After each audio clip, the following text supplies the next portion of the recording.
Hello everyone, কেমন আছো সবাই? আশা করছি সবাই খুব ভালো আছো। আমিও আছি বেশ ভালোই। আজকে তোমাদের সামনে আমি নিয়ে এসেছি এমন একটা রেসিপি, যে রেসিপিটা এখন প্রায় আমাদের নিত্যকার জীবনের এত ব্যস্ততার কারণে একদমই করাই হয়ে থাকে না, কিন্তু আমি এই রেসিপিটাকে এত সহজ পদ্ধতিতে করেছি যে খুব অল্প সময়ের মধ্যেই তোমরা তোমাদের এই প্রিয় রেসিপিটা অবশ্যই খেতে পারবে, এবং সেটা খুব কম সময়ের মধ্যে হয়ে যাবে এবং কম সময় হলেও খুব বেশি টেস্টফুল হবে। তাহলে চলো রেসিপিটা দেখে নিই। প্রথমে আমরা কি করব, পটলগুলোকে অবশ্যই ভালো করে ভেতর থেকে পুরটা বার করে নিতে হবে চামচের পেছন দিকটা দিয়ে। আর খোসাগুলোকে কিন্তু পুরো কাটবো না, খোসাগুলোকে জাস্ট আমরা একটা ধারালো কিছু দিয়ে ঘষে নেব। পুরোপুরি যদি খোসাগুলো কেটে করি তাহলে আমাদের যে পটলটা সেটা কিন্তু খুব নরম হয়ে যাবে, সেভাবে করব না। এবার ঘষে নিতে তো খুব তাড়াতাড়ি হয়ে যাবে কাটার থেকেও, কারণ পটলের চোকলা ছেলা কিন্তু খুব মুশকিল। দেখো এরকমভাবে আস্তে আস্তে করে চাবি যেভাবে ঘোরানো হয় সেভাবে ঘুরিয়ে ঘুরিয়ে ঘুরিয়ে ঘুরিয়ে আস্তে আস্তে আস্তে চাবিটার মতো করেই চামচটা ঘুরিয়ে চামচটা একদম ভেতরে ঢুকে যাবে। আর পুরের যে ভেতরের যে পটলের বীজের অংশটা খুব সহজেই কিন্তু বাইরে বেরিয়ে আসবে। আমি আগে খুব ভয় পেতাম করতে, যে পটলটা হয়তো ভেঙে যাবে, কিন্তু বিশ্বাস করো ভীষণ ইজি, খুব সহজভাবে এটা হয়ে যায়। একবার করলেই তোমরা ট্রাই করতে পারবে।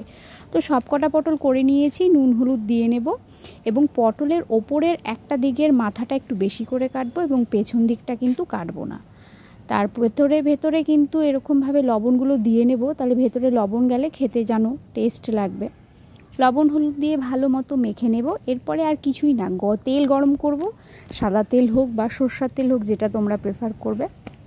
আমি এটা মনে হয় সর্ষের তেলে করেছি। তো পটলগুলোকে হালকা করে ভেজে নেব। পটলগুলো ভাজলে তেলটা কালো হয়ে যায় ঠিকই, কিন্তু এই তেলেই যদি আমরা এই পটলের রেসিপিটা রান্না করি তাহলে রান্নাটাতে পটলের একটা কাঁচা গন্ধ থাকে, যেটা খেতে খুব ভালো লাগে। তারপরে পটলের ভেতরে যেই বীজগুলো ছিল সেটাকে পেস্ট করে নিলাম, কাজু বাদাম কিশমিশ দিয়ে ওটাকেও পেস্ট করে নিয়েছি। একসাথে পেস্ট করে ওই তেলের মধ্যে এই পেস্টটাকে নাড়তে চাড়তে হবে কিছুক্ষণ ধরে। পেস্টটা তো এখন নরম অবস্থায় আছে, এটাকে একটু থিকনেসটা বাড়াতে হবে। তো ওর জন্য আমরা বারবার করে এটাকে কড়াইতে নাড়তে থাকবো। তারপরে নাড়া হয়ে গেলে খুব ইজি জিনিস, যেটা আমাদের বাড়িতে খুব সহজেই থাকে সবার বাড়িতে, আলু সেদ্ধ করে ওর মধ্যে মিশিয়ে দেব এবং দিয়ে দিলাম সামান্য পরিমাণ কিছু জিরের গুঁড়ো। তারপরে চিনি দিয়ে দিলাম এবং নামানোর আগে দিয়ে দেব এটাকে বলে হচ্ছে এলাচ গুঁড়ো। আর লবণ তো স্বাদ মতো অ্যাড করতেই হবে। ব্যাস, আমাদের পুর রেডি।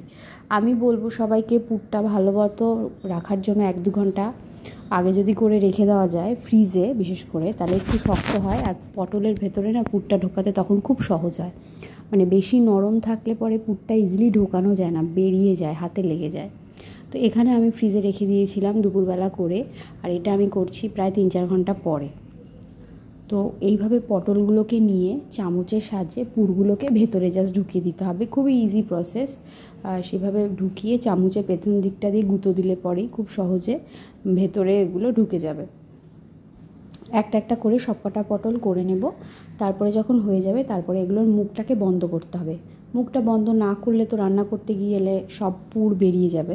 তো মুখ বন্ধ করার জন্য পটলের যে মাথাটা আমরা কেটেছিলাম বেশি অংশটা নিয়ে, ওটাও ভেজে রেখেছি, ওটাকে এর উপরে দিয়ে একটা টুথপিকের সাহায্যে গেঁথে দেব। এই যে দেখো ভিডিওতে যেটা দেখতে পাচ্ছ, ওটার মধ্যে টুথপিক দিয়ে গেঁথে দিলে পরে ভাজার সময় বেরোবে না, রান্না করার সময়ও বেরোবে না। অনেক সময় আমি এর আগে আটা দিয়ে করে দেখেছি, আটা গোলানো খুলে যায়, হয় না, থাকে না। তার জন্য এভাবে আমি এখন করছি, এটা আমি দেখেছি অনেককে করতে। তো তারপরে কারিটা করে নেব। কারির জন্য বাড়িতে নর্মাল কারিতে তোমরা যা যা ইউজ করো, জিরে গুঁড়ো, ধনে গুঁড়ো, হলুদ গুঁড়ো, সেগুলো দিয়ে কাঁচা লঙ্কা, লবণ, নুন, মিষ্টি যা যা দিয়ে প্রেফারেন্স করো সেগুলো দিয়ে করে নেবে। লঙ্কার গুঁড়ো আমি ইউজ করি না, তাই আমি ইউজ করিনি। পারলে স্কিপ করো, লঙ্কার গুঁড়ো খাওয়া কিন্তু একদম ভালো না। তো একটু থিকনেস বাড়ানোর জন্য আমি দই ইউজ করেছি, তোমরা না চাইলে নাও দিতে পারো। দইটাকে ভালো মতো ফেটিয়ে নিতে হবে। ভালো মতো না ফেটিয়ে নিলে কিন্তু দইটা ফেটে যাবে। ভালো মতো ফেটিয়ে দইটা মিশ্রণ দেবে। তারপরে জলটা যখন ফুটে আসবে তখন পটলের পুরগুলো দিয়ে দেবে। আর আরেকটা কথা, পটলের পুরগুলো দেওয়ার আগে খেয়াল রাখতে হবে, আমি কিন্তু লাস্টে পটলগুলো অ্যাড করব, বেশিক্ষণ ফোটালে ভেঙে যেতে পারে, খুলে যেতে পারে। একটু 2 মিনিট ঢাকা দিয়ে নেড়ে চেড়ে নামিয়ে নেবে এবং তোমার পটলের পুর বা পুর ভরা পটল বা পটলের দোলমা যাই বলো না কেন একদম রেডি।